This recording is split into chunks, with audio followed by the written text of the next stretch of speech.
পবিত্র কাবা শরীফের 109তম চাবিরক্ষক ও সাহাবী ওসমান ইবনে তালহা রাদিয়াল্লাহু তাআলা আনহুর বংশধর শায়খ সালেহ আল শায়বা ইন্তেকাল করেছেন। ইন্না লিল্লাহি ওয়া ইন্না ইলাইহি রাজিউন। তিনি কাবা শরীফের চাবিরক্ষক ছিলেন।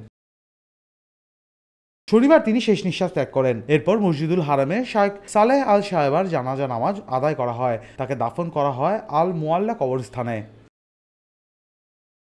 মক্কা বিজয়ের দিন মহানবী হযরত মুহাম্মদ সাল্লাল্লাহু আলাইহি ওয়াসাল্লাম কাবা শরীফের চাবি তুলে দেন হযরত ওসমান ইবনে তালহার হাতে। মহানবী সাল্লাল্লাহু সাল্লামের আদেশ অনুসারে সেই যুগ থেকেই কাবা ঘরের চাবি ওসমান ইবনে তালহার বংশধরদের কাছে থাকতো।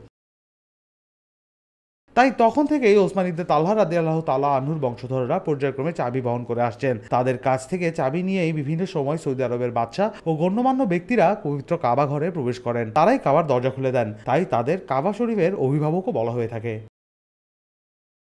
রূপান্তর খবর সংযোগ।